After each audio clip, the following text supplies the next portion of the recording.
Las cruces de hierro al borde del camino parecían derretirse bajo el sol del desierto. Ni una nube, ni una sombra. El aire de Sonora vibraba como si toda la carretera estuviera ardiendo, y el calor subía en olas que deformaban el horizonte. En aquel infierno amarillo avanzaba una caravana militar, levantando una nube de polvo rojizo.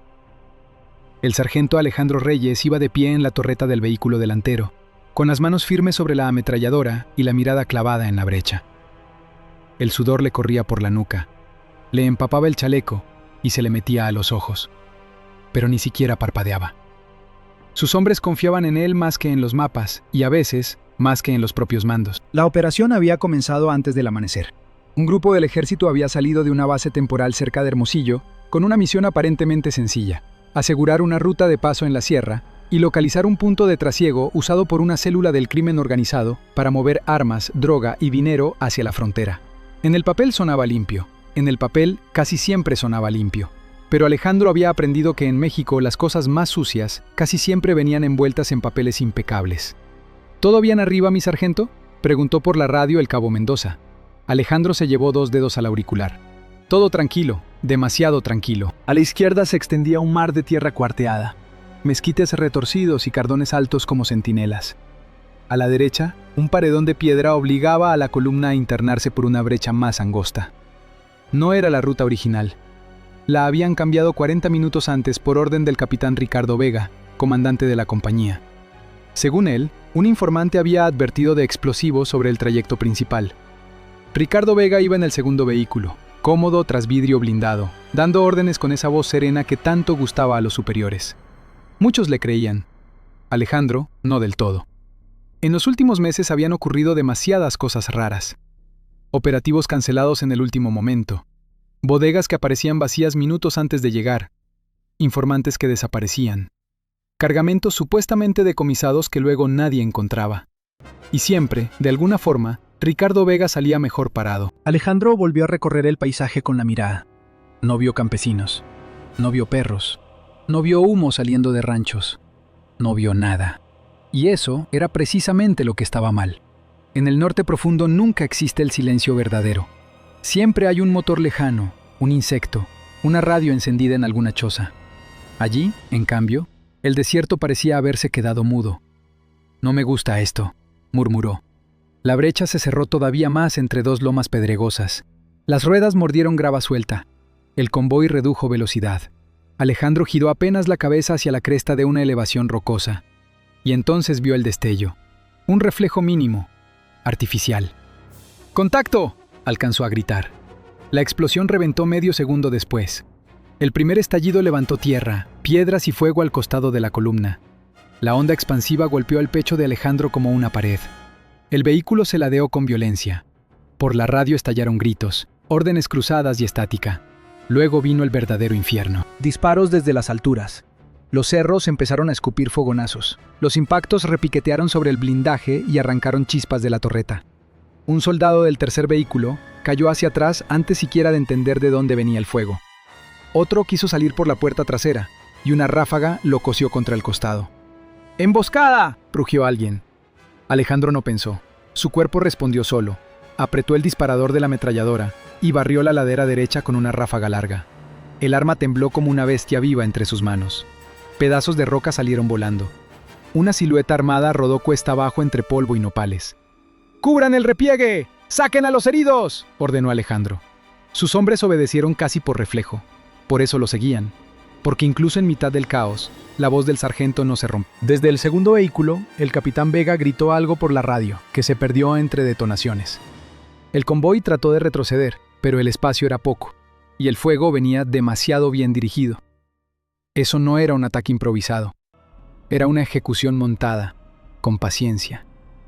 Los tiradores conocían la ruta, la velocidad de avance y la composición del convoy. Sabían exactamente a quién esperaban. Alejandro cambió de cinta de munición con los dedos empapados. A su izquierda, el soldado Ibarra se desplomó con un disparo en el hombro y quedó atorado entre la portezuela y una caja de municiones. «¡Mendoza, sácalo!», gritó. Mendoza se lanzó entre polvo y balas para jalar a su compañero. El olor a pólvora y metal caliente se mezcló con el de la sangre recién abierta. Entonces Alejandro vio algo que le heló más que cualquier sombra. A través del humo y del parabrisas cuarteado del segundo vehículo, distinguió el rostro del capitán Vega mirándolo directamente. No había pánico en sus ojos. No había urgencia. Había cálculo. Un cálculo frío, inmóvil, como el de alguien que observa que las cosas están ocurriendo exactamente como debían ocurrir. Solo fue un segundo, pero a Alejandro le bastó. La compuerta del vehículo de mando se cerró de golpe. El motor rugió. El capitán ordenó retirada por la radio. ¡Retirada! Pero no de todos. Los dos vehículos traseros comenzaron a maniobrar para salir de la trampa, levantando una cortina de tierra. El conductor del primero, aturdido, trató de seguirlos mientras Alejandro seguía disparando desde arriba para contener el fuego enemigo. ¡No se me queden! ¡Sáquenlos de aquí!, bramó. En ese instante todavía actuaba como soldado. Todavía quería creer que aquello era una decisión táctica brutal, no una traición. Bajó de la torreta de un salto, arrancó la ametralladora de su soporte y se refugió detrás de unas rocas junto a la orilla del camino, creando una posición de cobertura para que el resto pudiera escapar. Disparó en ráfagas cortas, precisas. 2 hombres armados se movían entre matorrales secos. Uno cayó y el otro desapareció. Los motores se alejaban, demasiado rápido. Alejandro volteó. Vio polvo. Vio la parte trasera del vehículo del capitán perdiéndose en la curva. Vio cómo el convoy aprovechaba la cobertura que él mismo estaba sosteniendo. Y entonces entendió. Lo habían dejado. No por error, no por necesidad, no por confusión. Lo habían dejado porque alguien había decidido que ese era el lugar exacto donde el sargento Alejandro Reyes debía morir. Sintió un golpe seco en la piedra sobre su cabeza. Fragmentos le cortaron la mejilla. Volvió a responder al fuego. El cañón de la ametralladora estaba tan caliente que parecía latir. Se le acababa la cinta. Se le acababa el tiempo. A lo lejos, ya afuera de la curva, los motores terminaron de desaparecer. Se quedó solo. Pensó en Sofía. Pensó en la última vez que la había visto, de pie en la cocina de su casa en Hermosillo, con una taza de café entre las manos, regañándolo porque su hija otra vez había querido dormir abrazada a una gorra militar. Pensó en Valeria, en sus 6 años, en cómo corría a colgarse de su cuello cuando él regresaba de comisión. No voy a morir aquí. Se asomó apenas para disparar hacia la ladera izquierda. Una bala le rozó el casco, otra le arrancó tela de la manga. Escuchó voces.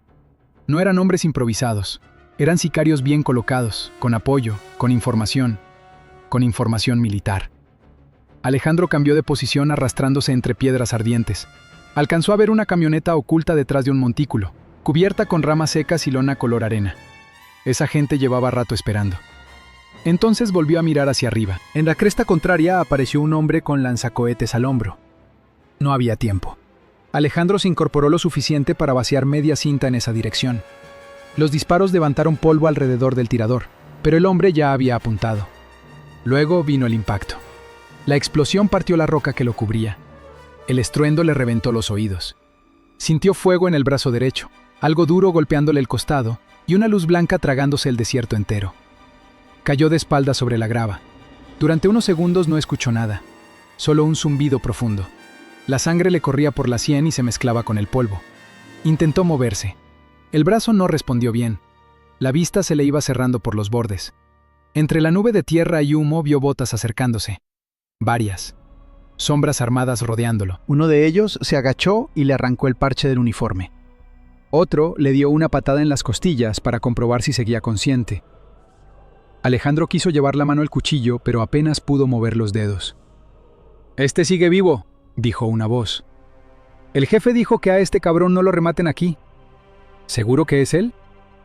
El hombre volvió a girarle la cara con la bota. Alejandro, medio ciego, alcanzó a ver un colgante de la Santa Muerte balanceándose sobre un pecho lleno de tatuajes. «Sí», respondió otro. «Es el sargento, el que querían». El que querían, no el convoy. A él. Alejandro trató de enfocar. El sol le cayó directo en los ojos. Quiso hablar, pero solo salió un hilo ronco de aire. Sintió que lo levantaban entre 2 hombres, que le quitaban el arma y el radio, que lo arrastraban hacia la sombra miserable de una camioneta oculta entre piedras. Antes de perder del todo la conciencia, alcanzó a ver a lo lejos la estela de polvo del convoy ya desaparecido. Ninguno regresaba. En Hermosillo, horas después, una llamada oficial llegaría a casa de Sofía Reyes. Una voz grave le diría que su esposo había caído en cumplimiento del deber durante un operativo en la sierra. Le hablarían de honor, de sacrificio y de la patria. Pero en aquel momento, bajo el sol despiadado de Sonora, Alejandro Reyes todavía respiraba, herido, desangrándose, enterrado en polvo y traición. Y mientras la camioneta arrancaba llevándoselo hacia lo desconocido, una sola idea seguía viva en el fondo de su mente. Ricardo Vega no había huido del infierno, lo había construido para él. Cuando Alejandro volvió a abrir los ojos, no vio cielo, ni cerros, ni la luz blanca del desierto de Sonora. Vio una lámina oxidada a pocos centímetros de su cara, manchada con humedad y humo viejo. Durante varios segundos no entendió dónde estaba. El cuerpo le pesaba como si lo hubieran rellenado con piedras. Quiso mover el brazo derecho, y un dolor feroz le atravesó el hombro hasta la nuca. Entonces recordó el cañonazo, la emboscada, el polvo, las botas, la voz que había dicho que no debían rematarlo ahí. Intentó incorporarse, pero una cadena corta, amarrada a un aro de hierro soldado al piso, le detuvo el tobillo.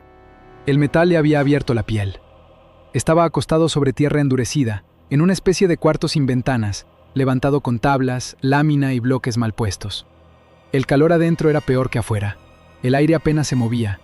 Olía a sudor, sangre, diésel y desesperación. Una cubeta con agua turbia estaba en una esquina. Junto a la puerta había una charola con tortillas duras y frijoles resecos. Alejandro tardó un poco en entender que seguía vivo no por suerte, sino porque alguien había decidido que su muerte valía menos que su utilidad. Horas después, o quizá al día siguiente, porque allá el tiempo se deshacía dentro del calor, entraron dos hombres armados. No llevaban uniforme, pero tampoco parecían simples sicarios de camino. Tenían radios, botas buenas, cargadores de sobra y esa calma de los que saben que nadie va a rescatarlos, porque el lugar donde están no existe en los mapas. Le arrancaron la venda improvisada que alguien le había puesto en el hombro y revisaron la herida como quien inspecciona una bestia comprada en el rastro. Uno de ellos dijo que había tenido suerte, la esquirla no había tocado hueso. El otro se rió y respondió que no era suerte, que lo querían entero para trabajar. Alejandro no habló. Los miró uno por uno, tratando de guardar rostros, voces, acentos. Aprendió desde la primera jornada que, cuando un hombre cae en manos de gente así, lo primero que intentan quitarle no es la fuerza, sino el nombre. Si lograban volverlo cosa, carga, animal de trabajo, todo lo demás se volvía más fácil. No lo dejaron mucho tiempo en aquel cuarto. Una noche lo sacaron con la cabeza cubierta. Lo subieron a una camioneta y lo llevaron durante horas por caminos de terracería. Aunque no veía, sentía las vueltas, las subidas, el cambio del aire. Al amanecer le quitaron la tela de la cara. Estaban en algún punto perdido entre Sonora y Chihuahua, en una zona de brechas donde el monte seco se abría en planicies de tierra blanca, invernaderos ocultos y campamentos protegidos por hombres con rifles. Allí comenzó su segunda vida. De día trabajaba cargando costales de fertilizante, tambos de químicos, cajas de munición y bidones de gasolina. También lo obligaban a cavar zanjas, levantar cercas, reparar tejabanes, descargar tráileres que llegaban sin placas, siempre de madrugada. A veces, cuando faltaban manos, lo metían en cocinas clandestinas, donde el aire quemaba la garganta y los ojos. El olor ácido se le pegó durante años a la piel como una maldición. En otras temporadas lo mandaban más al norte, a ranchos escondidos entre médanos, donde hombres armados vigilaban a migrantes, mulas y cargamentos que cruzaban bajo el sol más cruel del país. Todo estaba conectado. Droga, armas, gasolina robada, rutas, halcones, policías comprados, soldados callados, funcionarios que nunca aparecían en persona pero movían los hilos. Alejandro empezó a entender que la emboscada de Sonora no había sido una traición aislada. Era apenas una piedra dentro de una estructura inmensa. Él había visto algo que no debía. Por eso seguía vivo y encadenado. Los primeros meses trató de escapar 3 veces. La primera lo encontraron antes de llegar al arroyo seco que había visto desde el campamento. Le partieron 2 costillas a culatazos. La segunda logró esconderse medio día dentro de una noria abandonada, pero un perro lo olfateó al anochecer. Lo arrastraron de vuelta de los tobillos. La tercera fue peor. Corrió durante horas bajo el sol del mediodía, sin agua y con las muñecas aún hinchadas por las ligaduras. Cuando cayó de rodillas sobre la arena, comprendió que el desierto mismo trabajaba para ellos. Lo levantaron casi muerto y lo dejaron 3 días amarrado a un poste. para que todos vieran lo que costaba la esperanza. Después de eso, dejó de huir hacia afuera y empezó a hacerlo hacia adentro.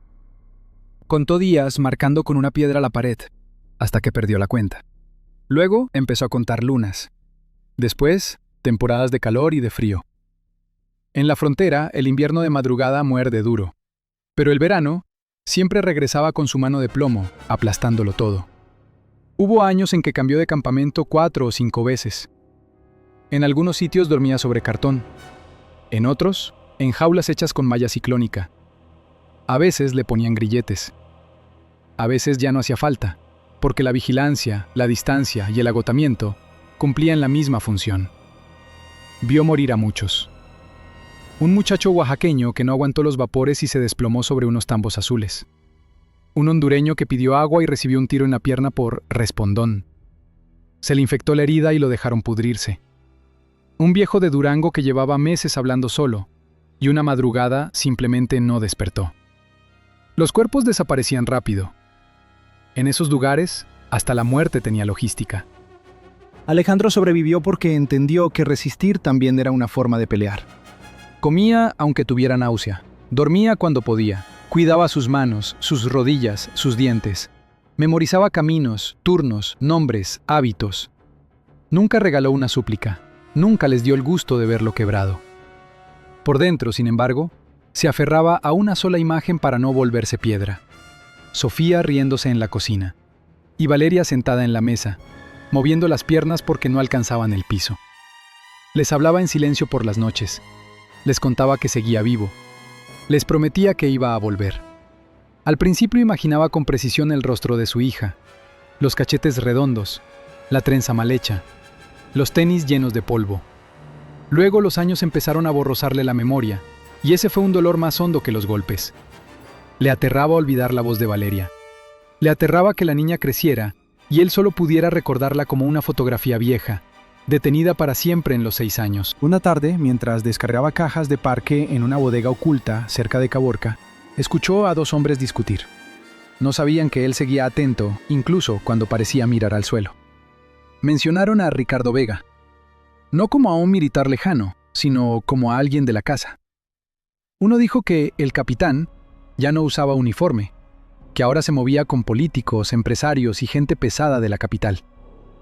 El otro se burló, diciendo que así era como se hacía la verdadera lana, no jugando a la guerra en el monte, sino vendiendo información y comprando lealtades.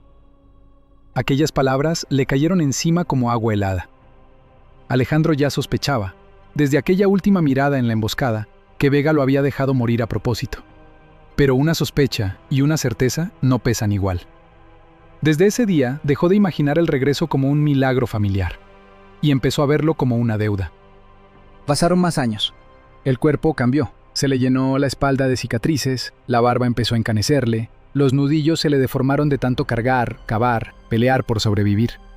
Su reflejo en el agua de los tambos era el de un hombre mayor. A veces, al mirarse, pensaba que si lograba volver a Hermosillo y tocar la puerta de su casa, quizá ni Sofía lo reconocería. Luego llegó el caos. En la sierra y el desierto comenzaron a romperse pactos viejos. Unos jefes cayeron, otros se vendieron, otros cambiaron de bando. Lo que durante años había funcionado como una máquina de relojería, empezó a crujir por dentro. Hubo convoyes incendiados, campamentos arrasados de noche, fugas, ejecuciones entre la misma gente. Los mandos dejaron de confiar incluso en sus propios escoltas. Y cuando los hombres armados se vuelven paranoicos, cometen errores. El error que le abrió la puerta a Alejandro fue pequeño. Ridículo, casi. En un campamento improvisado entre dunas y mezquites, uno de los vigilantes se emborrachó, celebrando la llegada de un nuevo cargamento. Ya era de madrugada. Hacía un calor pegajoso, eléctrico, como si la tierra estuviera hirviendo por dentro. El tipo se acercó a insultar a los prisioneros, tropezó con una cadena y soltó el arma para no caerse. Alejandro llevaba años esperando no una oportunidad grande, sino una falla humana. Se movió antes de pensarlo. Con la misma cadena de los tobillos le atrapó el cuello al guardia y lo jaló hacia atrás con todo el peso del cuerpo. El hombre pataleó, intentó meter ruido, arañó el suelo. Alejandro apretó hasta sentir cómo la resistencia se volvía floja. Le quitó las llaves, la pistola y una navaja corta. No corrió enseguida. Primero abrió los candados. Después tomó una botella de agua y una bolsa de tortillas. Solo entonces miró el horizonte negro del desierto. No hubo épica, no hubo música. Solo un hombre flaco, herido por el tiempo, internándose a pie en la noche como una sombra más entre los matorrales. Caminó hasta que las piernas dejaron de pertenecerle. Se escondió de día en alcantarillas, ruinas, zanjas, cajas de tráiler, patios de talleres. Robó agua de tinacos, comió lo que pudo. A veces avanzaba hacia el sur, a veces hacia el oeste. A veces simplemente huía del último sitio donde casi lo atrapaban. Pasó meses sin saber en qué municipio estaba. Más de una vez pensó que iba a caer antes de ver otra ciudad. Pero siguió. Lo guiaba una idea fija, dura, imposible de arrancar. Si había sobrevivido 11 años bajo el sol, bajo golpes, hambre y cadenas, no era para morir como perro en un canal de riego. Iba a volver, aunque el país entero lo creyera muerto, aunque su casa ya no fuera suya, aunque el tiempo le hubiera robado todo. Iba a volver para mirar de frente a Ricardo Vega. Y para descubrir qué había quedado de Alejandro Reyes después de 11 años enterrado vivo bajo el sol de México, Alejandro entró a Hermosillo al amanecer, escondido en la caja vacía de un camión repartidor que olía a cartón húmedo y detergente barato. Había pagado el último aventón con un reloj roto y 2 días de cargar costales en un yonque de carretera. Cuando el chofer abrió la puerta trasera para descargar mercancía, solo vio a un hombre flaco, quemado por el sol, con una chamarra ajena colgándole de los hombros y la barba salpicada de canas. Le gritó que se largara antes de llamar a la policía. Alejandro no respondió. Bajó despacio, como si todavía no confiara en que la tierra bajo sus botas fuera real. La ciudad seguía ahí, pero no era la misma. Había avenidas nuevas, espectaculares de fraccionamientos, plazas comerciales donde antes solo recordaba lotes baldíos y talleres. Hasta el aire olía distinto, más a gasolina y concreto caliente que a tierra abierta. El sol apenas subía, y ya prometía otro día de infierno. La gente caminaba deprisa, metida en su propia vida, sin mirar al desconocido que avanzaba junto a las bardas, tratando de no tropezar con el pasado a cada esquina. Durante 11 años, había imaginado ese regreso cientos de veces. A veces se veía entrando por la puerta de su casa mientras Sofía dejaba caer una taza del susto. Otras, Valeria corría a abrazarlo, y él la levantaba aunque ya no fuera una niña. En las noches peores, cuando el calor del encierro lo asfixiaba, y pensaba que ya no iba a salir vivo, esa imagen lo mantenía en pie. Su casa, su mujer, su hija, la cocina clara, el sonido de una televisión prendida, el perro ladrando en el patio. Un hogar, algo suyo. Ahora avanzaba por calles que le resultaban familiares y extrañas al mismo tiempo, y cada paso le pesaba más. No solo por el cansancio, también por el miedo. Miedo a que nadie lo recordara. Miedo a que sí lo recordaran y prefirieran que siguiera muerto. No podía llegar así. No todavía. Pasó la mañana escondiéndose de los policías, de las cámaras sobre los postes, de la gente que miraba demasiado. Tenía la cara cortada por viejas cicatrices, el hombro derecho endurecido por una lesión mal curada y la piel curtida de tal forma que parecía 20 años mayor. En un baño de gasolinera se observó unos segundos en el espejo rajado. Se encontró con los ojos de un desconocido, hundidos, amarillentos del cansancio, desconfiados hasta de su propio reflejo. Aquel hombre no se parecía al sargento Alejandro Reyes que aparecía en las fotografías oficiales. Limpio, recto, con uniforme planchado y mirada de soldado que todavía cree en la palabra deber. Se lavó la cara, se peinó la barba con los dedos, bebió agua del grifo y salió otra vez al calor. Conseguir ayuda del gobierno resultó más humillante de lo que había imaginado. Cerca del centro encontró una oficina donde orientaban a personas sin documentos. Esperó sentado entre mujeres con niños, jornaleros deportados y ancianos con carpetas manoseadas. Nadie lo miró demasiado. En Sonora, la desgracia ajena se aprende a respetar a distancia. Cuando al fin lo llamaron, una joven con gafete y voz cansada le pidió nombre completo, fecha de nacimiento, CURP, acta, credencial, algo. «Soy Alejandro Reyes», dijo, y hasta a él mismo le sonó raro escucharse de nuevo decir su nombre completo. «Fui sargento del ejército. Me reportaron muerto hace 11 años». La muchacha tecleó sin interés. La pantalla iluminó sus lentes. Luego frunció el ceño. «Aquí sale una defunción registrada», dijo. «Muerte en servicio. Hay pensión cerrada y expediente archivado. Señor, si esto es una broma, mejor váyase». No es broma. Ella lo observó por primera vez de verdad.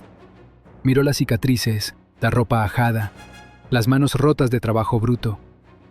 En sus ojos apareció algo que no era compasión, sino molestia.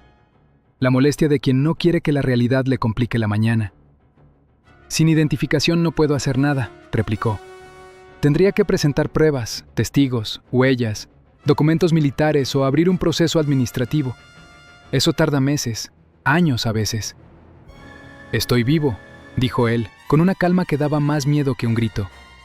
«En el sistema no». La frase se le clavó peor que cualquier golpe. «En el sistema no». Salió antes de romper algo. Afuera, el sol le cayó de frente como una bofetada. Se quedó unos segundos inmóvil en la banqueta, escuchando el tráfico, los claxones, la música lejana de un puesto de tacos, la vida ajena siguiéndose sin él. Había cruzado medio país. Había sobrevivido a hombres que desaparecían gente sin dejar ni ceniza, y bastaban 6 palabras detrás de un escritorio para borrarlo otra vez. En el sistema no, pero todavía le quedaba la casa. Tardó horas en decidirse. Caminó sin rumbo por colonias viejas, como si retrasar el momento pudiera volverlo menos doloroso. Se robó una gorra de un tendedero para taparse un poco el rostro. Cuando por fin llegó a la calle donde había vivido, el sol ya empezaba a bajar, aunque el calor seguía saliendo del pavimento como vapor. Se quedó quieto en la esquina, bajo la sombra miserable de un árbol reseco. La casa ya no era la misma. No era la fachada modesta de paredes claras, con macetas en las ventanas y el portón despintado que había dejado antes de partir. En su lugar, había una construcción ampliada, con reja automática, cámaras de seguridad y una camioneta negra estacionada bajo un techo nuevo. No parecía una mansión, pero sí una casa de gente con dinero. Demasiado dinero para una viuda de militar y una niña. Alejandro sintió una presión extraña en el pecho. Podía soportar el hambre, el calor, la humillación burocrática, pero aquello lo desarmó. Se acercó apenas unos pasos, manteniéndose del lado opuesto de la calle. A través de la reja, alcanzó a ver el patio.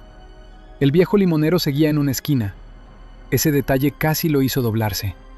El árbol había sobrevivido más que él dentro de su propia vida. Escuchó risas adentro. Primero salió una muchacha adolescente, alta, con el cabello oscuro recogido y el uniforme de una escuela privada. Llevaba un celular en la mano y hablaba rápido, con esa ligereza de quien nunca ha tenido que aprender a sobrevivir al siguiente día. Alejandro se quedó sin aire. No necesitó que nadie le dijera quién era. Valeria. No la había visto crecer, pero algo en la forma de mover las cejas, en la curva de la boca, en el gesto impaciente al apartarse el pelo del rostro, era suyo. O de Sofía, o de ambos. La niña de 6 años que había guardado en la memoria ya no existía. Frente a él había una joven casi hecha, y el tiempo perdido se volvió de pronto una cosa concreta, insoportable, más pesada que cualquier cadena. Quiso cruzar. Quiso gritar su nombre. No lo hizo. Porque entonces salió Sofía. Llevaba un vestido sencillo de verano y el cabello más corto. Tenía el mismo modo de mirar rápido alrededor antes de cerrar la puerta. El mismo gesto de acomodarse una pulsera cuando estaba pensando en otra cosa. Había cambiado, claro. Los años habían afinado su rostro, endurecido un poco la mirada, vuelto más firme la postura. Pero era ella, no una idea, no un recuerdo. Ella. Alejandro dio un paso hacia adelante sin darse cuenta. Las piernas le temblaron. Y entonces vi al hombre que salió detrás de ellas. Ricardo Vega. No en uniforme, no con botas de campaña. Vestía pantalón claro, camisa cara y un reloj que relucía en la muñeca como una burla. Más robusto, más pulido, más seguro. Con la clase de seguridad que da saberse protegido por poder, dinero y una historia oficial bien enterrada. Salió de la casa cargando unas llaves. Dijo algo que hizo reír a Valeria, y luego apoyó la mano en la espalda de Sofía con una familiaridad demasiado íntima. Alejandro sintió que el mundo se inclinaba. Valeria se acercó a Ricardo sin dudar. Le enseñó algo en el celular, y él le revolvió el pelo con confianza de padre. Sofía lo miró con esa naturalidad doméstica que solo se forma con los años compartidos. No había tensión, ni miedo, ni distancia. Eran una familia. Su familia. La que le habían robado, y la que, sin embargo, seguía funcionando sin él. Alejandro retrocedió hasta pegar la espalda a un poste. El corazón le golpeaba en la garganta. Durante años se había repetido que regresaría por ellas, que volvería a ocupar su lugar. que todo lo demás podía reconstruirse. Pero, ¿qué lugar quedaba para un muerto? ¿Qué iba a hacer? Aparecerse de pronto frente a una hija que apenas lo recordaría, y a una mujer que había rehecho su vida al lado del hombre que lo dejó tirado en el desierto. Miró sus manos, nudosas, curtidas, con cicatrices nuevas y viejas. Miró la ropa que llevaba, la barba sucia, las botas vencidas. Luego alzó otra vez la vista hacia la casa. Valeria subía ya a la camioneta. Sofía hablaba con Ricardo cerca de la puerta. Él sonreía, tranquilo, como si hubiera heredado el mundo entero sin pagar un precio. En ese instante Alejandro comprendió algo peor que la traición. Ricardo Vega no solo lo había mandado matar, también había ocupado su sitio, su mesa, su techo, la infancia de su hija, los años de su esposa. Todo lo que a él le arrancaron bajo el sol del desierto, aquel hombre lo había tomado con las manos limpias y una expresión de viudo honorable. Sintió ganas de cruzar la calle y romperle la cara allí mismo, frente a todos. También sintió ganas de caer de rodillas. No hizo ninguna de las dos cosas. Se quedó quieto, viendo cómo la camioneta arrancaba y se perdía calle abajo con los tres adentro. Cuando el ruido del motor desapareció, la calle quedó extrañamente vacía. Alejandro siguió allí un largo rato, bajo la luz anaranjada del atardecer. Una vecina salió a barrer la banqueta y lo miró con desconfianza, como se mira a cualquier vagabundo que lleva demasiado tiempo parado en un sitio. Él bajó la cabeza y se fue antes de que llamara a alguien. Esa noche durmió en la parte trasera de una bodega abandonada, entre cajas húmedas y tarimas rotas. No pudo pegar los ojos más de unos minutos seguidos. Cada vez que se quedaba dormido, veía la misma escena. Sofía abriendo la puerta, Valeria creciendo a espaldas de su memoria, Ricardo entrando a su casa como si siempre hubiera pertenecido allí. Al amanecer tomó una decisión que le dolió más que escapar del cautiverio. No iba a regresar con ellas. No aún. Tal vez nunca. Se dijo que era por protegerlas. Que irrumpir en esa vida solo traería caos, investigaciones, escándalo y peligro. Que Sofía ya había llorado su muerte y había aprendido a seguir. Que Valeria merecía estabilidad, no un fantasma reclamando afecto 11 años tarde. Se repitió todo eso una y otra vez, como quien intenta convertir una herida en argumento. Pero en el fondo, sabía que también había otra verdad. Le aterraba ver rechazo en los ojos de su propia hija. Le aterraba que Sofía lo mirara no con amor, sino con compasión. O peor, con culpa. Así fue como Alejandro Reyes, hombre vivo para el dolor y muerto para los registros, decidió seguir siendo un desaparecido dentro de su propia ciudad. Consiguió trabajo unos días después en un almacén de carga al sur de Hermosillo, Gracias a un capataz que no hacía demasiadas preguntas, si uno aceptaba cobrar en efectivo y partirse la espalda sin horarios. Le pusieron a descargar tráileres, mover tarimas, acomodar costales, limpiar derrames de aceite y dormir, cuando había suerte, en un cuartito detrás de la nave industrial, junto a los montacargas viejos. A nadie le interesó su historia. Para los demás, era solo otro hombre roto que había llegado de ninguna parte. Eso le convenía. De día se volvía invisible entre cajas, polvo, diablitos de carga y gritos de maniobra. De noche, cuando el calor aflojaba un poco, se sentaba afuera del almacén con una botella de agua tibia y miraba las luces lejanas de la ciudad. Pensaba en la casa, en Valeria, en Sofía. Pensaba en Ricardo Vega, sonriendo como si el mundo le debiera algo. Y mientras más lo pensaba, más clara se volvía una certeza oscura. Aquello no había terminado en Sonora. Aquello apenas empezaba. Porque un hombre puede aceptar perder su nombre, su casa y hasta su lugar en la vida de los suyos. Lo que no puede aceptar, no después de 11 años tragando sol, cadenas y polvo, es ver al traidor viviendo tranquilo dentro de la vida que construyó sobre su tumba. Los días en el almacén se parecían demasiado entre sí, y eso era precisamente lo que Alejandro necesitaba. El ruido de las tarimas arrastrándose sobre el concreto, los motores de los montacargas, los gritos secos del capataz y el olor a cartón, diésel y sudor le daban una rutina lo bastante dura para mantener el cuerpo ocupado y la cabeza a raya. Llegaba antes de que amaneciera, trabajaba hasta que la camisa se le pegaba como segunda piel y desaparecía al caer la noche sin hablar con nadie más de lo necesario. Para todos ahí era el güero, aunque su piel estaba más tostada que la de la mayoría. En el norte, los apodos no siempre respetan la lógica. A veces, cuando cargaba cajas en los andenes y veía pasar camionetas negras por la avenida, pensaba en la casa de Sofía. en Valeria bajando con uniforme limpio, en Ricardo Vega viviendo detrás de una reja eléctrica, como si la vida le hubiera pagado intereses por la traición. Entonces apretaba más fuerte las manos y seguía levantando bultos. Si se detenía demasiado a pensar, algo dentro de él iba a romperse. Fue un martes de calor brutal cuando apareció el nuevo. El capataz lo trajo de la oficina de contratación como si fuera otro peón cualquiera, pero Alejandro notó enseguida que aquel hombre no se movía como jornalero. Era delgado, moreno, con barba mal recortada y unos ojos nerviosos que inspeccionaban cada rincón antes de quedarse quietos en alguna parte.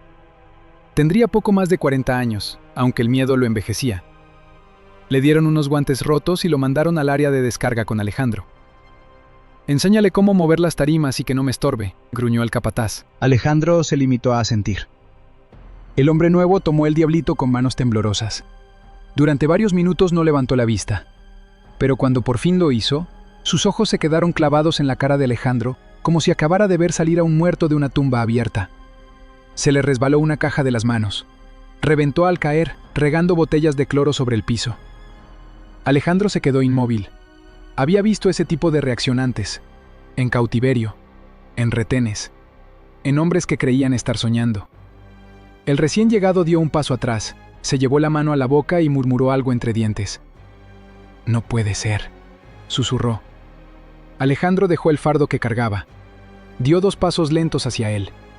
«¿Nos conocemos?» El hombre tragó saliva. Miró a los lados, al capataz, a las cámaras, a los otros cargadores. Luego volvió a mirarlo con una mezcla de espanto y alivio. «Sargento Reyes», dijo apenas, con la voz quebrada. «Dios santo, usted está vivo». Alejandro sintió que el mundo volvía a tensarse, como un cable a punto de reventar. No escuchaba ese apellido en voz ajena desde hacía 11 años. Agarró al hombre por el brazo con fuerza suficiente para dejar claro que no aceptaría evasivas. Y lo llevó a una zona trasera del almacén, entre estantes de mercancía vencida y llantas viejas. Allí, el ruido de los montacargas llegaba amortiguado, y las cámaras no cubrían bien los rincones. «Habla», ordenó. El tipo estaba pálido. «Soy Farid», dijo. «Fui traductor. No para ustedes directo, para varios grupos de enlace, informantes, intermediarios. También trabajé con la unidad del Capitán Vega en operaciones de la Sierra. Yo estuve cerca de aquella misión en Sonora». Alejandro no aflojó la mano. «Dijeron que me morí». «Eso decía el reporte. Eso se dijo en todas partes. Que su vehículo había quedado destrozado y que usted cayó cubriendo la retirada». «No respondas lo que ya sé». Farid cerró los ojos un segundo, como si estuviera reuniendo valor para saltar al vacío. No fue una emboscada normal. Alejandro soltó el brazo del hombre, pero no retrocedió. El aire del almacén de pronto pareció espesarse, caliente y pesado como en los peores días del cautiverio. «Explícate». Farid se humedeció los labios. Hablaba rápido, como quien teme no llegar al final si se detiene. La ruta se cambió para meterlos al matadero. No fue una decisión de último minuto por seguridad. Fue una entrega. El Capitán Vega llevaba tiempo trabajando con una red de protección en la frontera. No solo con narcos de rancho. Estoy hablando de gente más arriba. Policías estatales, militares, empresarios, políticos. Gente que movía armas y químicos con sellos oficiales, como si fueran decomisos o traslados de rutina. La célula que los atacó ese día no actuó sola. Les pasaron coordenadas, horarios, número de vehículos, composición del convoy, todo. Alejandro no parpadeó. Por dentro, algo frío y antiguo empezó a moverse. ¿Por qué? Farid soltó una risa breve, amarga. Porque ustedes habían visto cosas que no debían. Habían estado demasiado cerca de unas bodegas temporales en la sierra. Había reportes de desvíos, de armamento que entraba a los inventarios y luego desaparecía. Usted y otros 2 suboficiales hicieron preguntas. No muchas, pero las suficientes. Vega entendió que tarde o temprano alguien iba a amarrar cabos. Y usted no era de los que se venden ni se callan. Aquellas palabras le pegaron a Alejandro con una violencia seca. Recordó conversaciones sueltas, cajas sin sellos claros, movimientos nocturnos, discusiones entre oficiales que se cortaban cuando él aparecía. Recordó también la mirada de Vega justo antes de retirarse, esa quietud imposible en mitad del fuego. No había sido cobardía, Había sido administración. ¿Cómo sabes todo esto?, preguntó.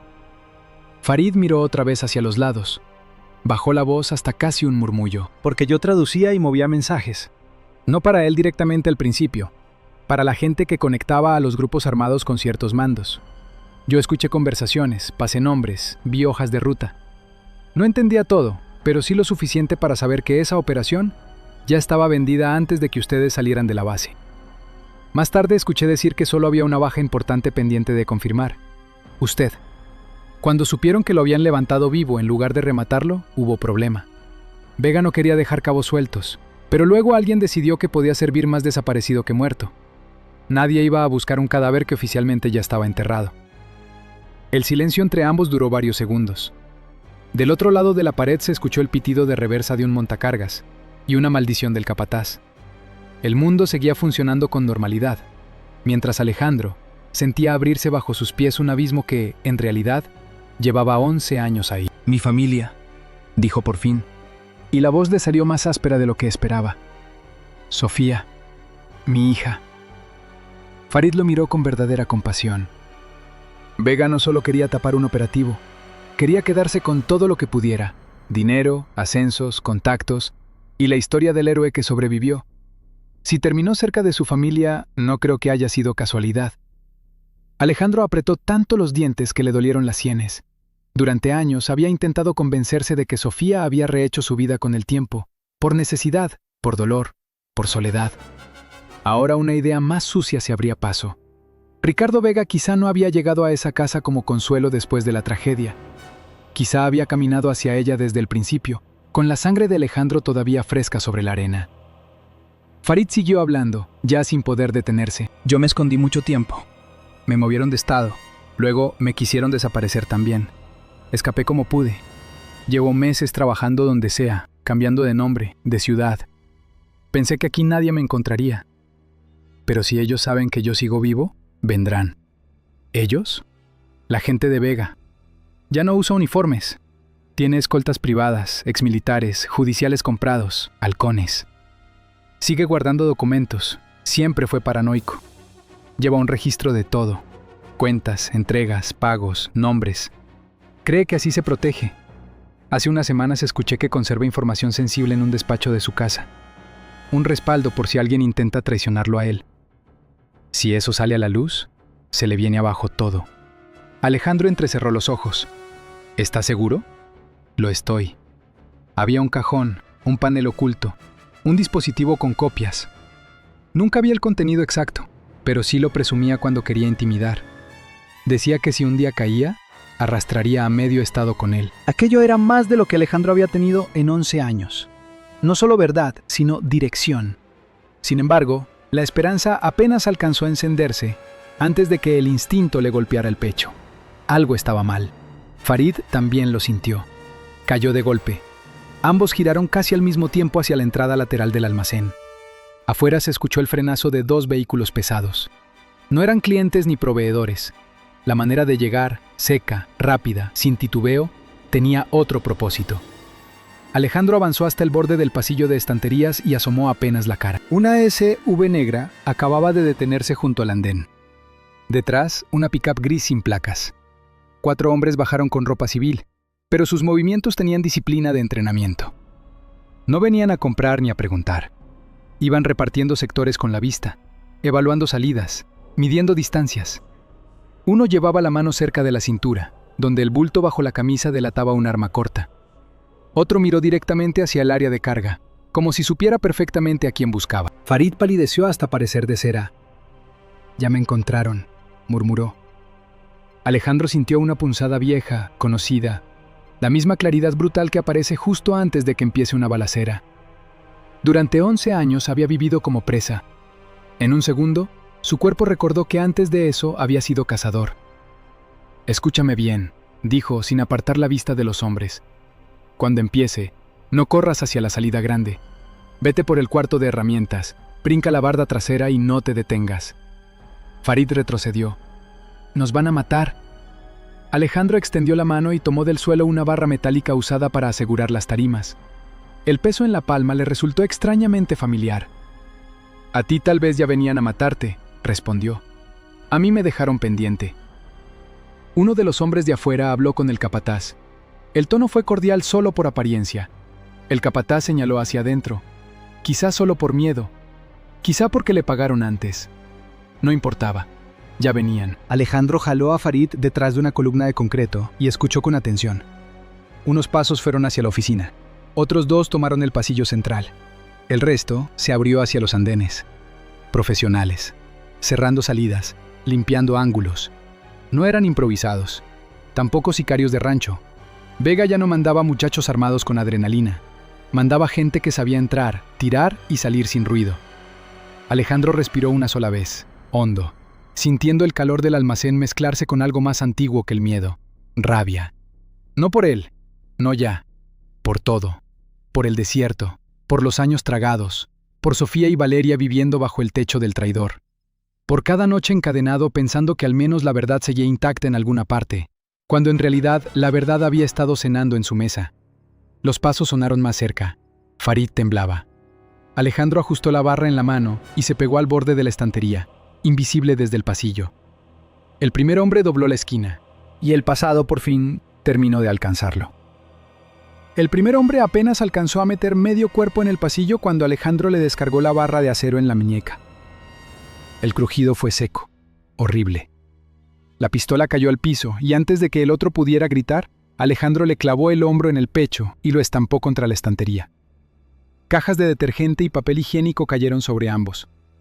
El tipo trató de forcejear, pero 11 años de cargar tambos, costales y cuerpos medio muertos habían convertido los brazos de Alejandro en cables de acero.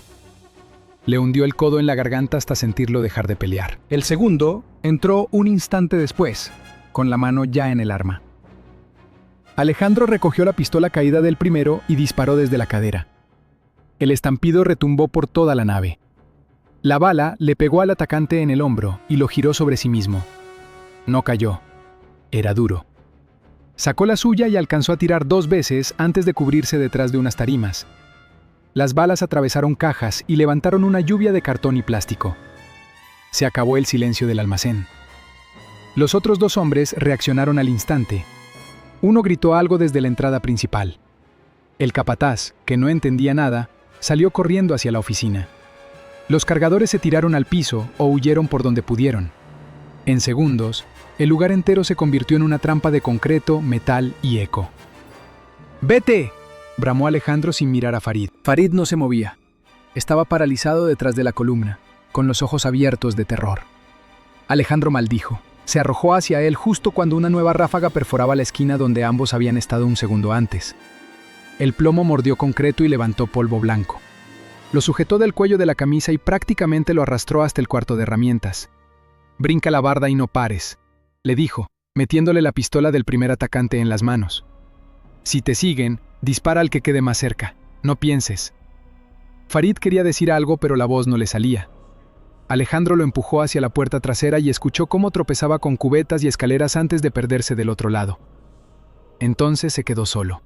Otra vez. El hombre herido en el hombro cambió de posición tras las tarimas. Los otros 2 avanzaban por flancos opuestos, usando la estructura del almacén para cerrarle el paso. Alejandro se agachó, precogió la barra metálica con la mano izquierda y tanteó el arma que acababa de usar. Quedaban pocos tiros. Respiró una sola vez. El ruido de su propia sangre en los oídos le recordó Sonora. No la emboscada en sí, sino la claridad que viene cuando ya no queda espacio para dudar. Uno de los atacantes apareció a través de un hueco entre tarimas. Muy rápido, muy limpio. Alejandro lanzó la barra. No como un hombre desesperado, sino como quien sabe exactamente dónde va a caer. El tubo giró y se estrelló contra la cara del sujeto. No bastó para tumbarlo por completo, pero sí para abrirle un ángulo. Alejandro salió de cobertura, cruzó la distancia y lo remató con 2 golpes secos. Uno en la tráquea y otro en la sien con la culata. El de la entrada lateral abrió fuego en respuesta. Una bala le rozó a Alejandro el costado, quemándole la piel a través de la camisa. Otra se incrustó en un montacargas. Alejandro rodó bajo una mesa metálica, apuntó al fogonazo y disparó una vez. Hubo un grito. No supo si le dio bien. No se quedó a comprobarlo. Ya había aprendido que en una pelea real, Quedarse más de un segundo en el mismo sitio es pedir permiso para morir. Se movió entre anaqueles altos, mezclándose con sombras, producto derramado y el caos de la mercancía tirada. El herido del hombro trató de rodearlo por la zona de descarga. Alejandro lo esperó junto al portón medio abierto. Cuando el hombre apareció, tensando la pistola con la mano buena, Alejandro ya estaba encima. Desvió el cañón, recibió el fogonazo tan cerca que sintió la pólvora en la cara y le rompió la nariz de un cabezazo. El tipo cayó de rodillas. Alejandro le quitó el arma, le reventó la boca de un culatazo y lo dejó tirado entre charcos de cloro y sangre. El cuarto no tuvo tanta suerte. Salió del humo con una escopeta corta, más brutal que precisa. Disparó antes de ver bien. Los postas arrancaron un pedazo del marco a centímetros de Alejandro. Él respondió con 2 tiros seguidos. El primero pegó bajo la clavícula, el segundo en la pierna. El hombre cayó hacia atrás, arrastrando una tarima. Luego vino el silencio. No un silencio total. Seguían sonando alarmas, motores, el gemido del herido junto al andén y los pasos lejanos de los trabajadores que huían. Pero el combate inmediato había terminado. Alejandro se quedó inmóvil unos segundos, escuchando, esperando otra entrada, otro vehículo, otro error. Nada. Recogió munición, una navaja y las llaves de una SUV negra estacionada afuera. Lo hizo rápido, sin dramatismo. En esos cuerpos no había respuestas, solo el sello de un mensaje claro. Ricardo Vega ya sabía que alguien estaba removiendo la tierra, sobre la tumba, que había cavado 11 años atrás. Pensó en Farid, pensó en seguirlo, pero en el fondo, supo que aquello ya no dependía del traductor, ni del almacén, ni siquiera de él mismo. Dependía de Sofía. Si Vega había mandado hombres al almacén apenas supo que Farid seguía vivo, haría lo mismo o peor en cuanto sospechara que la verdad se acercaba a su casa. Y Sofía, sin saberlo, dormía con ese hombre bajo el mismo techo. Valeria también. Alejandro se fue del almacén en la SV de los atacantes. No tomó la avenida principal. Se metió por calles secundarias, solares, talleres, tramos de terracería, cambiando de ruta cada pocas cuadras. Hermosillo hervía bajo la tarde. El asfalto soltaba olas de calor. Y dentro de la camioneta cerrada, el aire era una plancha. Aún así, él sentía un frío hondo, una certidumbre animal que le subía por la espalda. Llegó a la colonia de Sofía cuando el sol ya empezaba a ponerse. No se acercó de inmediato. Dejó la camioneta 2 calles atrás, detrás de una casa en Obra Negra, y avanzó a pie bordeando bardas. Desde la esquina vio movimiento raro en la vivienda. No escándalo, no patrullas, no hombres armados corriendo. Algo peor, normalidad tensa. La camioneta de Ricardo estaba dentro, la reja cerrada, las cortinas de la sala a medias. Todo parecía en orden, como si adentro no estuviera a punto de romperse una vida completa. Y en efecto, adentro, la verdad acababa de entrar como una víbora. Sofía había subido al estudio de Ricardo buscando una copia de unos documentos escolares de Valeria. Él no estaba en casa cuando empezó a buscar. Había salido un par de horas antes, diciendo que atendería una llamada urgente. Nunca le gustaba que nadie entrara en ese cuarto, pero aquel día había dejado un cajón mal cerrado. Sofía no había sido una mujer curiosa por naturaleza. La vida le había enseñado que revisar bolsillos y gavetas casi siempre trae dolor. Sin embargo, en los últimos meses Ricardo se había vuelto otro, más seco, más vigilante. Contestaba llamadas en el patio, dormía mal, cerraba puertas con seguro. Miraba a veces por la ventana como si esperara que alguien lo siguiera. Así que abrió el cajón. Encontró primero un teléfono viejo, sin línea personal, con mensajes eliminados a medias. Después una libreta con números de cuentas, iniciales, siglas que no entendía y fechas que le sonaron extrañamente familiares.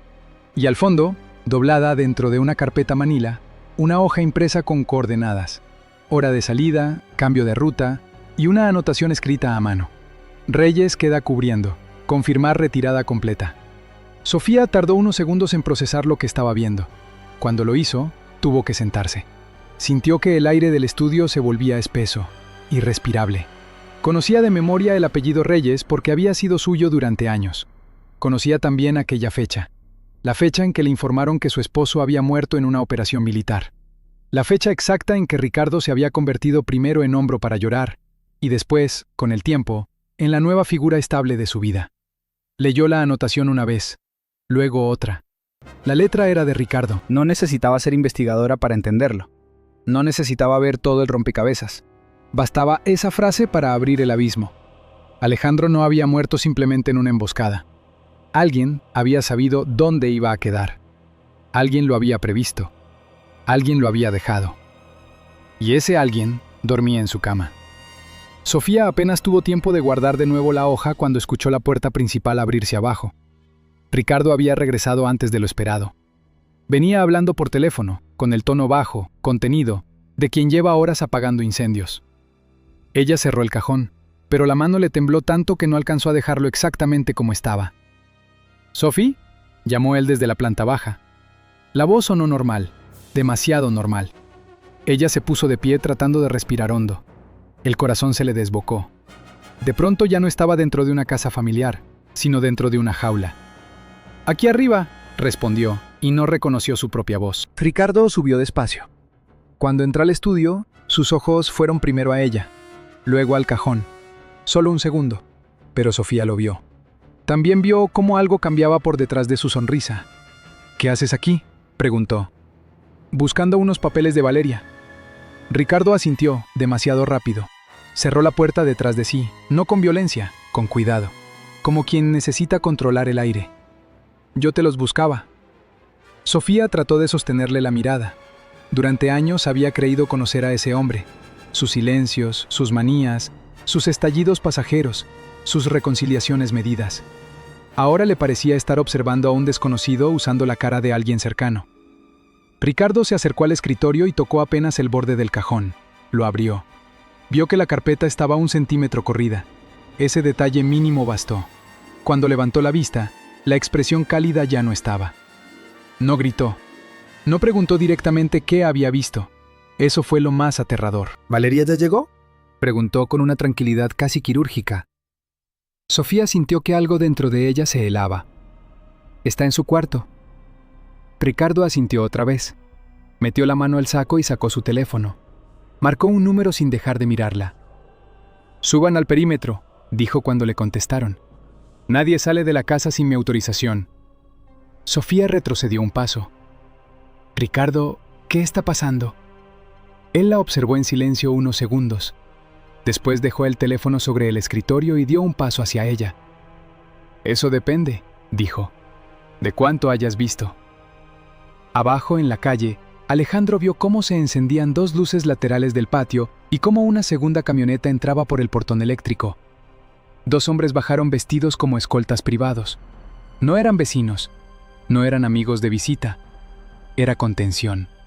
El tiempo se acababa. Y mientras dentro de la casa Sofía comprendía al fin que ella y su hija se habían convertido en testigos incómodos, Alejandro supo con una certeza helada que había llegado un instante, antes de que todo se cerrara. Porque esa noche, la familia que le habían robado ya no estaba solo en manos del traidor. Estaba en peligro de muerte. Ricardo dio un paso más hacia Sofía, pero no alcanzó a decir nada.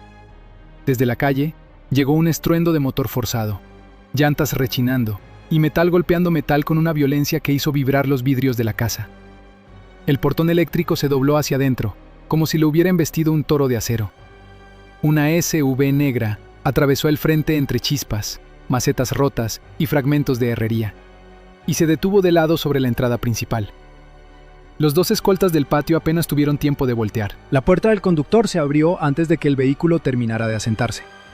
Alejandro salió con la pistola en una mano y el cuerpo agachado por puro reflejo de combate. El primero de los hombres intentó sacar el arma del cinto. Alejandro le disparó al pecho 2 veces. El escolta cayó contra el cofre de la camioneta y resbaló hasta el suelo. El segundo alcanzó a cubrirse detrás de una columna, tiró a ciegas y reventó un foco del pasillo exterior. La noche se llenó de pólvora, yeso y gritos. Arriba, Sofía se quedó inmóvil un segundo, demasiado tiempo, hasta que Ricardo la empujó hacia un lado y sacó una pistola compacta de la cintura. «Métete al cuarto», dijo, pero ya no sonaba como esposo ni como hombre. Sonaba como lo que siempre había sido debajo de la ropa cara y la voz amable.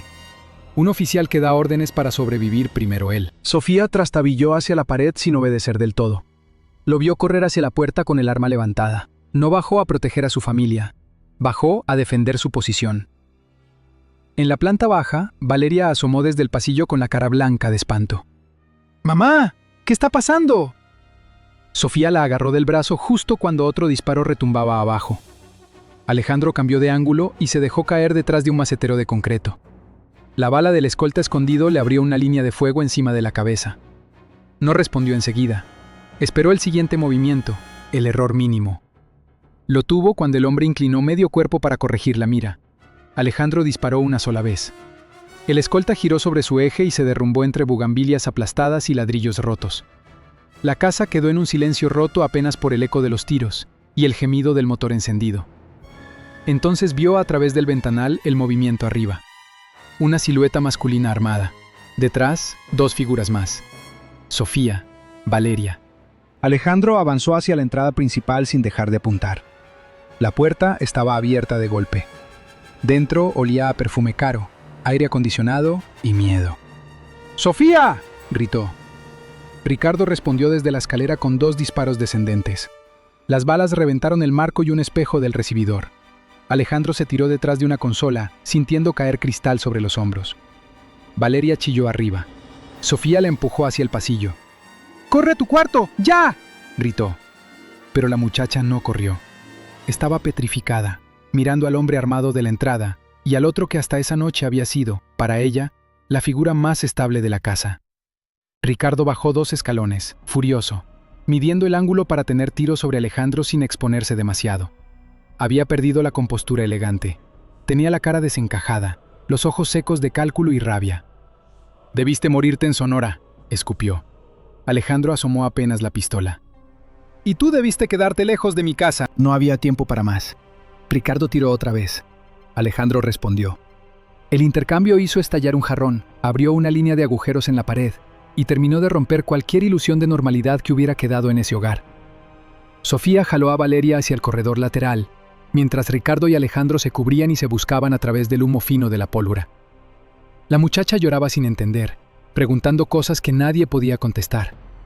Sofía la llevó casi a rastras hasta la cocina, abrió la puerta del patio de servicio y vio una barda alta, el lavadero, los focos exteriores encendidos y, al otro lado, la noche caliente de Hermosillo vibrando como si la ciudad entera estuviera a punto de incendiarse. «Vamos a salir por aquí», le dijo. «¿Salir de qué? ¿Quién es ese hombre?», sollozó Valeria.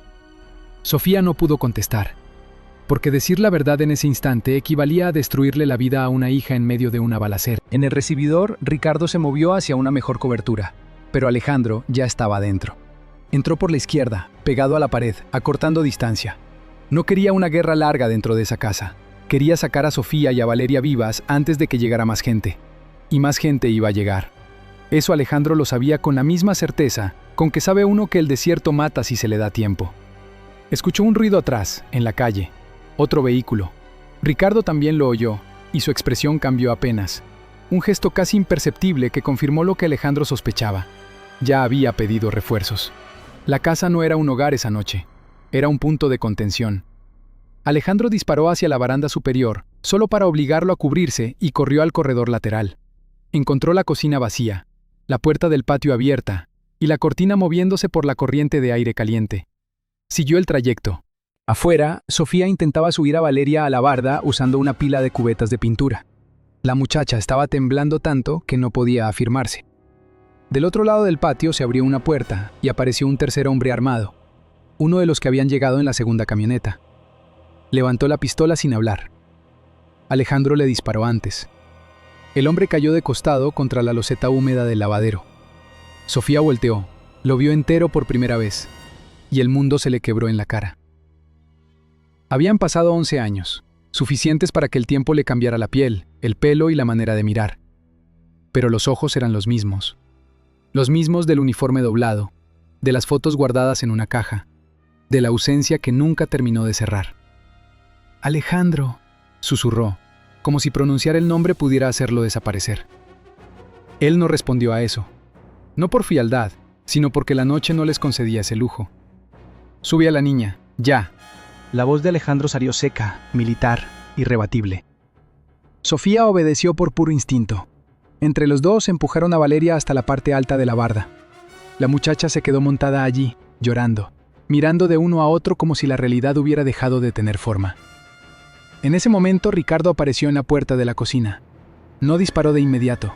Primero vio a Alejandro junto a ellas. Y en su rostro pasó algo más peligroso que la ira, la conciencia completa de que había perdido el control del relato. Valeria giró la cabeza hacia él. ¿Papá? La palabra quedó suspendida como una cuchillada. Ricardo la miró un segundo. Luego levantó el arma. Alejandro reaccionó antes de pensar. Se lanzó sobre Sofía al tiempo que disparaba. El fogonazo de Ricardo rompió un tubo del patio.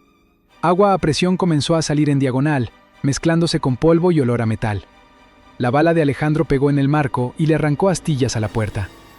Ricardo retrocedió, cubriéndose. ¡Salta!, le gritó Sofía a Valeria. La muchacha cayó del otro lado con un golpe sordo y un gemido. Sofía trepó detrás.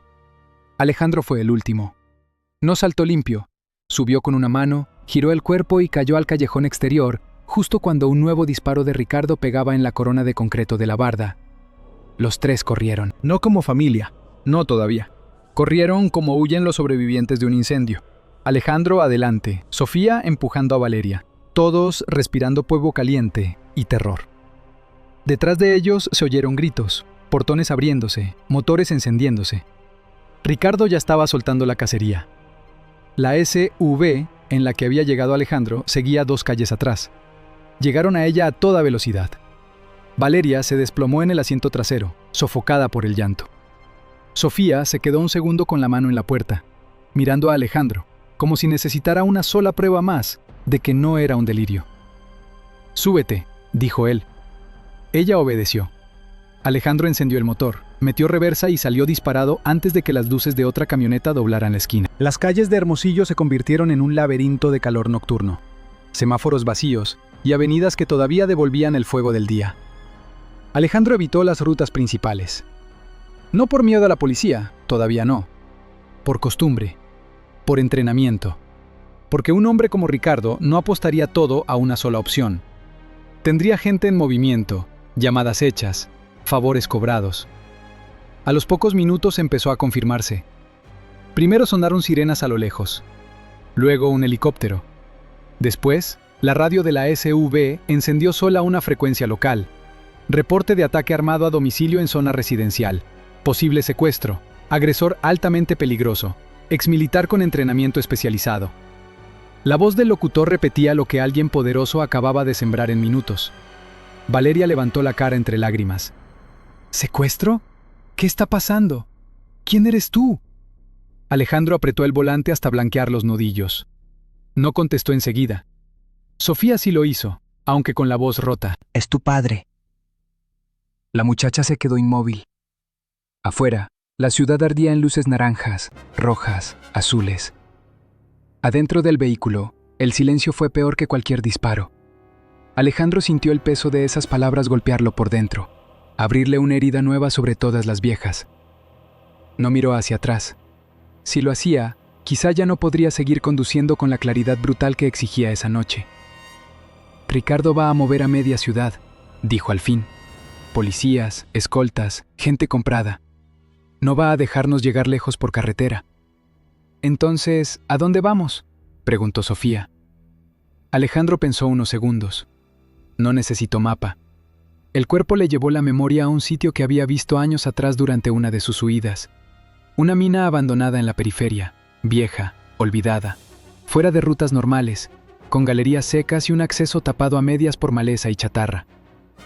A un lugar donde no puedan encontrarlas antes del amanecer. Condujo hacia las orillas de la ciudad, dejando atrás fraccionamientos, gasolineras abiertas toda la noche, parques industriales y luego colonias cada vez más pobres, hasta que el asfalto empezó a romperse. El calor seguía pegado al mundo, pero sobre el horizonte ya se dibujaba esa negrura seca del monte, donde cualquier chispa parece promesa de incendio. Llegaron a la mina pasada la medianoche. Era poco más que una boca mordida en un cerro bajo, cercada por alambre roto y maquinaria abandonada desde hacía años. Alejandro apagó las luces antes de entrar al sendero final. Bajaron en silencio. El lugar olía a piedra caliente, aceite viejo y tierra inmóvil. Dentro de una galería lateral, todavía quedaban restos de un campamento antiguo. Tablas, bidones vacíos, una lona podrida. No era refugio. Era apenas una pausa antes de seguir huyendo. Pero serviría. Valeria se sentó en una roca y por primera vez dejó de preguntar. Tenía la mirada demasiado grande para su edad. Sofía seguía mirando a Alejandro como si intentara reconciliar al hombre presente con el muerto al que había enterrado en su memoria. «Quédate con ella», dijo él. «¿Y tú?». Alejandro volvió la vista hacia la boca oscura de la mina y luego hacia la ciudad lejana, donde todavía se adivinaban sirenas moviéndose como venas de luz. «Ricardo ya me convirtió en un monstruo para todos. Si no consigo lo que guarda, nos van a cazar como perros». Sofía supo de inmediato de qué hablaba. La hoja en el cajón, el estudio, el miedo de Ricardo cuando entendió que ella había visto demasiado. «Vas a volver a la casa». No por la casa, por lo que esconde. Ella quiso decir que era imposible. Que afuera había patrullas, escoltas, cámaras, tal vez hasta retenes. Pero al verlo, entendió que la decisión ya estaba tomada. Alejandro no tenía el rostro de un hombre buscando venganza ciega. Tenía la expresión agotada y precisa de quien ha aprendido que algunas puertas solo se cruzan una vez. Se inclinó junto a Valeria y la miró unos segundos. La muchacha no sostuvo la vista, no todavía, pero tampoco se apartó. «Voy a regresar», le dijo. No era una promesa fácil, era algo más grave. Luego se incorporó, revisó el arma, tomó una linterna pequeña y volvió hacia la noche. Afuera, el calor de Sonora seguía suspendido sobre la tierra como una maldición. A lo lejos brillaba Hermosillo, despierta, alarmada, creyendo buscar a un secuestrador. Pero Alejandro Reyes ya no corría solo por su vida. Corría hacia la casa del hombre que lo había enterrado vivo, dispuesto a abrir con fuego la verdad que 11 años de desierto no habían conseguido matar. Alejandro dejó la mina sin mirar atrás. Sabía que si se permitía un solo segundo de duda, el peso de todo lo ocurrido en esa noche le caería encima con la fuerza de una pared derrumbándose. Sofía viva, Valeria a salvo por unas horas, Ricardo desatando a la policía, a sus escoltas y quizá a media red de favores que llevaba años construyendo. No podía pensar en eso todavía. Tenía que moverse. Tomó la SUV solo hasta las afueras de una colonia industrial y la abandonó entre tráileres estacionados. A partir de ahí siguió a pie, bordeando lotes baldíos, talleres cerrados y calles secundarias donde los perros callejeros dormían bajo los camiones y la ciudad parecía aguantar la respiración. El calor de Hermosillo seguía pegado al suelo incluso de madrugada. No era un calor vivo como el del mediodía, sino uno estancado, acumulado en muros, banquetas y techos de lámina. Una reverberación del infierno que no terminaba nunca de irse. Mientras avanzaba, repasaba en la cabeza lo que Sofía había visto en el estudio. El cajón, la hoja con su apellido, la anotación manuscrita. Si Ricardo había conservado aquello durante años, no era por descuido. Un hombre como él no guardaba pruebas por nostalgia. Las guardaba porque creía que el miedo se administra mejor cuando uno tiene con qué hundir a los demás. Y si había un sitio donde esconder algo así, sería precisamente el lugar que sentía más suyo, la casa, el despacho, el espacio donde jugaba a ser hombre respetable. A 2 cuadras de la vivienda se detuvo en la sombra de una jacaranda seca y observó. La calle estaba cerrada por patrullas. Había luces azules girando, cintas amarillas y 2 policías municipales tomando declaraciones a los vecinos. Más atrás, sin insignias visibles, pero demasiado coordinados para ser escoltas improvisados, varios hombres vestidos de civil vigilaban el perímetro. Ricardo había hecho exactamente lo que Alejandro esperaba: denunciar un ataque, presentarse como víctima y convertir su propia casa en escena de crimen controlada por gente leal. Sin embargo, también había cometido un error. En su prisa por imponer una versión oficial, necesitaba mantener a la policía fuera de ciertas zonas. Eso se notaba. Los uniformados estaban confinados a la parte frontal, haciendo trabajo visible, llenando formatos, apartando curiosos. Los hombres de civil custodiaban los costados y el acceso interior. La casa seguía siendo suya, y por lo tanto, seguía siendo el mejor escondite para lo que no debía aparecer en ningún expediente. Alejandro retrocedió y rodeó la manzana por un callejón de servicio. Conocía bien esa propiedad. No porque hubiera vivido ahí de nuevo, sino porque durante semanas, antes del estallido de aquella noche, la había observado desde lejos, tratando de decidir si alguna vez cruzaría o no esa calle. Sabía dónde daba sombra el muro trasero, dónde las cámaras tenían puntos muertos cuando giraban, y qué tramo de barda compartía la casa con un terreno abandonado lleno de maleza y escombro. Esperó 2 ciclos completos del barrido de una cámara. Luego saltó. Aterrizó en la grava sin hacer más ruido que un gato grande. Se agachó de inmediato junto al muro lateral. La noche olía a pasto recién cortado, concreto mojado por el sistema de riego y pólvora vieja. A lo lejos, del lado de la calle, seguían sonando radios policiales y voces aburridas. Del lado interior, en cambio, había silencio profesional. Alejandro avanzó pegado a la pared hasta llegar al estudio exterior. Una construcción semi-independiente a la que Ricardo entraba muchas veces sin pasar por la sala. La puerta estaba cerrada, pero la ventana lateral tenía una persiana metálica a medio bajar. Debajo quedaba una ranura de apenas unos centímetros. No bastaba para pasar, sí para ver. Dentro no había luz principal, solo una lámpara de escritorio encendida. El despacho estaba vacío. Se apartó, escuchó, esperó. Entonces oyó pasos dentro de la casa principal. 2 hombres cruzaron el pasillo interior y uno dijo que el licenciado había salido hacía media hora. El otro respondió que el avión estaría listo antes del amanecer y que de todas formas les importaba más recuperar el respaldo antes de que llegaran los federales de verdad. Avión, respaldo. Las 2 palabras se clavaron en el mismo sitio. Ricardo no estaba esperando a que el ruido político se apagara, se preparaba para huir. Alejandro apretó la mandíbula. Eso cambiaba el ritmo de todo. Ya no bastaba con sacar documentos y filtrar la verdad. Había que impedir que ese hombre desapareciera entre contactos, dinero y fronteras privadas. Si Ricardo lograba subir a un avión antes de que el sistema decidiera sacrificarlo públicamente, jamás lo volverían a ver. Primero, sin embargo, debía encontrar la prueba. Forzó la persiana con una navaja corta que había tomado de uno de los hombres del almacén. Levantó apenas lo suficiente para meter el brazo y liberar el pestillo interior.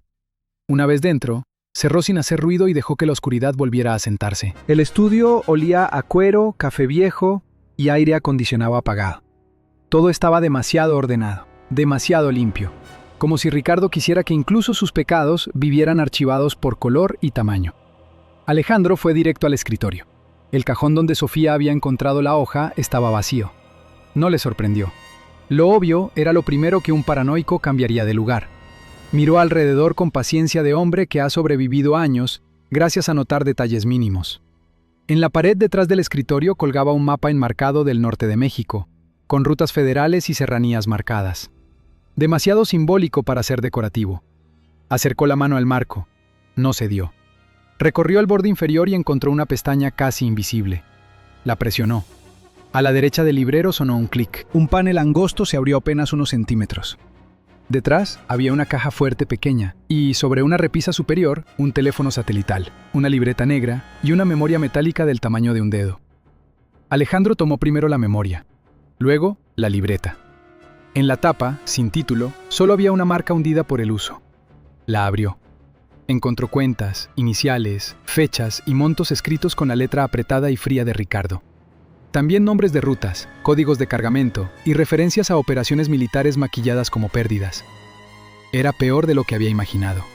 Metió todo dentro de la chamarra. No alcanzó a probar la caja fuerte. Una vibración corta en el teléfono satelital llamó su atención. En la pantalla apareció un mensaje abierto ya, quizá leído a medias en la prisa. Decía: pista despejada, hangar 4, ventana de salida 4:40. Si llega personal federal, se retrasa 10 minutos máximo. Alejandro levantó la vista hacia el reloj de pared. Faltaba poco más de media hora. Se guardó también el teléfono y se volvió hacia la salida. En ese instante, escuchó la voz de un hombre afuera, demasiado cerca. Revisa otra vez en despacho. El jefe dijo que ahí puede haber entrado el cabrón. No tuvo tiempo de esconderse mucho. Se metió detrás del marco de la puerta justo cuando 2 custodios armados entraban con linternas cortas y pistolas con supresor. No eran policías, eran profesionales. El primero dio 2 pasos adentro. Alejandro lo agarró de la muñeca, torció hacia arriba y le enterró la frente en la cara. El golpe sonó húmedo. Antes de que el segundo pudiera reaccionar, lo empujó contra su compañero, disparó una sola vez al foco de la lámpara y dejó el cuarto en penumbra total. Los hombres maldijeron. Alejandro ya se había movido. El segundo disparó hacia el lugar donde creyó verlo. Erró. Alejandro lo golpeó por detrás de la rodilla, lo hizo caer y le arrebató el arma. El primero intentó incorporarse, desorientado, y recibió un culatazo en la sien. El otro todavía alcanzó a forcejear antes de que Alejandro le cerrara la garganta con el antebrazo hasta apagarlo. No se quedó. Salió por la ventana lateral, cruzó el patio bajo la sombra del muro y volvió a brincar hacia el terreno baldío justo cuando se oían gritos detrás. radios activándose, botas corriendo. Ya sabían que había estado ahí. Lo que no sabían aún era que ya no iba detrás de un archivo escondido. Iba detrás del hombre. Llegó al periférico en una camioneta vieja que encontró con las llaves puestas afuera de una vulcanizadora nocturna. No la robó, con gusto ni con culpa. Esa noche todo era herramienta o estorbo. Condujo hacia el pequeño aeropuerto ejecutivo al sur de la ciudad, donde empresarios, políticos y contrabandistas con licencias limpias entraban y salían sin demasiadas preguntas. El camino era casi recto, iluminado por tramos de sodio amarillo y anuncios enormes que ofrecían desarrollos, universidades y hospitales privados. Hermosillo parecía una ciudad en calma. Solo Alejandro sabía que, debajo de esa calma, una bestia estaba intentando escapar con maletas llenas de años robados. El acceso principal del aeropuerto ejecutivo ya estaba más movido de lo normal. 2 patrullas afuera, un vehículo negro sin placas y personal de seguridad fingiendo rutina. Alejandro no entró por ahí. Rodeó hasta la parte trasera, donde una barda de malla ciclónica daba a un terreno seco con mezquites y basura arrastrada por el viento. Cortó la malla con unas cizallas olvidadas en la caja de la camioneta y se coló hasta los hangares. Hangar 4 estaba al fondo, iluminado a medias. Había un jet pequeño con la escalerilla desplegada. Cerca de él, 2 hombres cargaban equipaje al compartimento mientras otro revisaba un reloj. Y Ricardo Vega, impecable pese a la noche rota, hablaba por teléfono a pocos metros, de espaldas, como si todavía creyera que el dinero y el rango podían reordenar el mundo a su gusto. Alejandro salió de la sombra. ¿Se te hizo tarde para enterrarme otra vez? Ricardo se giró en seco. Durante una fracción de segundo, su rostro quedó desnudo, sin máscara, sin control. Miedo puro. No miedo a morir, sino a que lo alcanzara aquello que llevaba 11 años pateando adelante. Luego recompuso la expresión y le hizo una seña mínima a uno de sus hombres. Alejandro ya lo había previsto. Disparó primero, no a Ricardo, sino al reflector lateral del hangar. La zona explotó en chispas y oscuridad parcial. Uno de los escoltas respondió. Alejandro se movió hacia un montacargas estacionado y las balas golpearon metal en lugar de carne. El otro hombre corrió hacia el avión para cubrir a Ricardo. Mala decisión. Alejandro le tiró a la pierna y lo hizo caer de bruces sobre la pista. Ricardo sacó su arma, pero no avanzó. Retrocedió hacia la escalerilla del jet. «No vas a salir de aquí», dijo Alejandro. «Tú tampoco», respondió Ricardo, y sonrió con algo de su vieja soberbia. «¿De verdad crees que van a escucharte a ti? Eres un secuestrador, un fantasma, un loco armado. Yo soy el hombre al que van a creer». «Ya no». Alejandro sacó la libreta negra y el teléfono satelital solo un instante, lo suficiente para que Ricardo los viera. Aquello sí lo hirió de verdad. La sonrisa se le borró. Dio un paso involuntario hacia adelante, como si pudiera recuperar a distancia los años de control perdidos en una sola noche. Ese segundo de hambre lo condenó. Alejandro aprovechó para moverse de cobertura y cerrar el ángulo. El último escolta trató de sorprenderlo desde la derecha. Alejandro le disparó 2 veces seguidas. El hombre cayó junto a los neumáticos del jet. Después ya solo quedaron ellos 2. La pista temblando bajo el calor retenido y el ruido lejano de sirenas acercándose por la carretera. Ricardo levantó el arma con ambas manos. No temblaba. Era lo único honesto que le quedaba. Sabía disparar. «Pude darte una vida mejor a la que ella habría tenido contigo», dijo. «La salvé de terminar con un sargento muerto de hambre». Alejandro lo miró como se mira a un animal enfermo. «No la salvaste, la ocupaste». Ricardo disparó. La bala pasó rozando el hombro izquierdo de Alejandro. Él respondió y le pegó en el antebrazo. El arma de Ricardo salió volando. Aún así, no cayó. Retrocedió hasta topar con la escalerilla del jet, jadeando, con una mezcla de dolor y rabia que ya no sabía esconder. «Mátame entonces», escupió. «Hazlo, y dales la razón a todos». Alejandro lo tuvo encañonado. Bastaba un movimiento, uno solo. 11 años de polvo, cadenas, hambre y despojo podían cerrarse en un disparo. Pero ya venían luces, no patrullas locales, un convoy distinto, federal. Ricardo las vio también y entendió demasiado tarde qué significaban. Ya no venían por Alejandro. Venían por el hombre al que el sistema acababa de decidir sacrificar para salvarse a sí mismo. Alejandro bajó apenas el arma. «No, tú no te vas a ir tan fácil». Los vehículos frenaron frente al hangar. Hombres armados descendieron gritando órdenes. Uno de ellos apuntó a Ricardo, otro a Alejandro. Pero en cuanto este último tiró el arma al suelo y lanzó hacia la luz la libreta y el teléfono, la geometría moral de la escena cambió. Los federales miraron los objetos, luego a Ricardo, luego al jet listo para despegar. No hizo falta explicar demasiado. A Ricardo lo derribaron contra el pavimento caliente, le pusieron una rodilla en la espalda y le amarraron las manos. Él todavía gritaba, exigía llamadas, nombres, jerarquías, favores. Nadie respondió. Alejandro retrocedió un paso hacia la sombra del hangar. Estaba cansado hasta los huesos. Quería ver a ese hombre esposado. Ya lo había visto. Quería oírlo suplicar. No le hacía falta. Había otra cosa más urgente que cualquier satisfacción. El amanecer empezaba a desteñir el borde del cielo. Tenía que volver con Sofía y Valeria antes de que la noche terminara de rendirse. Se dio la vuelta sin despedirse de nadie y caminó hacia la oscuridad que todavía quedaba entre los hangares, dejando atrás al hombre que había construido su fortuna sobre una tumba vacía, y que ahora, por fin, descubría lo que se siente cuando la cacería cambia de dueña. El amanecer encontró a Alejandro regresando a la mina con la ropa manchada de polvo, sudor seco y una noche entera encima de los hombros.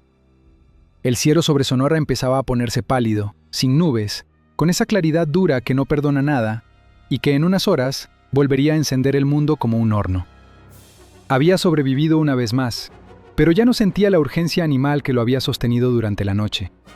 En su lugar, aparecía algo más pesado, más difícil de cargar. La conciencia de que ahora sí, venía lo verdaderamente largo. Sofía no había dormido. Seguía sentada junto a la pared de roca, con Valeria recostada a su lado sobre una lona vieja. La muchacha se había quedado dormida por puro agotamiento, con el rostro hinchado por el llanto y los brazos rodeando las rodillas. Como si incluso dormida, siguiera tratando de protegerse. Cuando Sofía vio entrar a Alejandro, no dijo nada al principio. Solo se puso de pie. En la luz débil de la linterna apagándose, ambos se miraron como se miran dos personas que compartieron una vida, la perdieron y luego la encontraron otra vez hecha pedazos. Terminó, dijo Alejandro al fin, con la voz quebrada por el cansancio. Se lo llevaron. Sofía cerró los ojos un segundo. No preguntó a quién. No hacía falta. Se acercó un paso, luego otro, como si todavía temiera que aquel hombre fuera una aparición fabricada por el miedo y la culpa. Pero cuando al fin estuvo frente a él y le tocó el brazo, sintió el músculo tenso, el calor de la piel, la aspereza de la tela sucia. Era real. Había vuelto.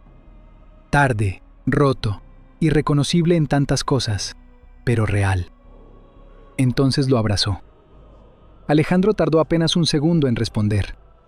11 años antes habría apretado con fuerza, habría enterrado la cara en el cuello de su mujer y habría dejado salir todo lo que llevaba adentro. El hombre que había vuelto, en cambio, la abrazó con cuidado, como si temiera romper aquello por apretar demasiado. Aún así, el gesto bastó para que algo en Sofía se deshiciera. Lloró en silencio, con el rostro hundido en el pecho de un muerto que ya no estaba muerto. Alejandro no dijo nada. No tenía palabras limpias para esa clase de dolor. Cuando Valeria despertó, lo primero que hizo fue buscar a su madre con Amirah. Luego lo vio a él, de pie, junto a la entrada de la galería, iluminado por la claridad naciente que se colaba desde afuera. La muchacha no se apartó esta vez, pero tampoco se acercó. Había pasado en unas horas de creer que tenía una vida resuelta, a descubrir que el hombre al que llamó papá era un criminal, y que el desconocido de ojos duros y manos llenas de cicatrices era su verdadero padre. Ningún corazón de 17 años acomoda algo así en una sola noche. ¿De verdad eres él?, preguntó, con voz ronca. Alejandro la miró largo rato antes de contestar. Sí, nada más. Porque cualquier frase de consuelo, cualquier intento de suavizar la verdad, habría sonado falso. Y después de una vida entera construida sobre mentiras, ninguno de los tres tenía ya estómago para otra. A media mañana la ciudad hervía en noticias. No necesitaban televisión para saberlo. Bastó con un radio portátil viejo encontrado entre la chatarra de la mina. En cada estación hablaban del mismo tema, con versiones apenas distintas. Un alto funcionario vinculado a una red de corrupción, contrabando y desvío de armamento. Una operación federal de madrugada en un aeropuerto ejecutivo. Documentos comprometedores. Nombres importantes bajo investigación. Posible participación de mandos militares y empresarios de la frontera. Algunos conductores se cuidaban en el lenguaje. Otros, más temerarios, ya pronunciaban el apellido Vega al aire. Nadie hablaba todavía de justicia. Hablaban de crisis, de escándalo, de daño institucional, de control político. Alejandro sabía leer esas palabras mejor que muchos periodistas. Significaban que el sistema no se limpiaba, se reorganizaba. Pero también significaban algo valioso. Ricardo ya no tenía margen para esconderse, ni para ordenar otra cacería. Eso no resolvía el resto. Sofía no podía volver a la casa, Valeria tampoco. La vivienda quedaría asegurada, registrada, fotografiada, usada durante semanas como escenario de explicaciones oficiales. Los vecinos hablarían, la prensa rondaría, los antiguos amigos desaparecerían. Y luego vendrían abogados, fiscales, comparecencias y una clase de vergüenza pública que no distinguen entre culpables y sobrevivientes. Alejandro tampoco podía simplemente salir a la calle y decir, aquí estoy. Oficialmente había muerto en servicio. Su nombre estaba enterrado en registros militares, actas, expedientes y discursos de homenaje. Para el país seguía siendo una fotografía con moño negro. El hecho de estar vivo no corregía eso por arte de magia. Iba a necesitar identificación genética, declaraciones, reconstrucción administrativa, entrevistas, médicos, burócratas, mesas de revisión y seguramente a varios hombres importantes tratando de empujarlo otra vez debajo de la alfombra. El sol subió más. La boca de la mina empezó a escupir luz caliente hacia adentro. Sonora volvía a ser Sonora, indiferente al escándalo humano, exacta en su crueldad. Pasaron 2 días antes de que se movieran de allí. Un abogado enviado por la Fiscalía Federal llegó acompañado por una mujer de asuntos internos y 2 agentes que ya sabían bastante más de lo que decían. No fue un rescate heroico ni una reconciliación nacional. Fue un procedimiento. Preguntas, verificación de identidades, revisión básica de la galería, promesas cautelosas. Alejandro respondió poco y preciso. Sofía solo habló cuando fue necesario. Valeria se mantuvo callada, apretando entre los dedos una botella de agua como si el plástico pudiera anclarla a algo firme. Los trasladaron a una casa de resguardo en las afueras de la ciudad. No tenía letreros ni ventanas abiertas. Allí empezaron las verdaderas secuelas. Los peritos fotografiaron cicatrices. Médicos revisaron lesiones antiguas y recientes.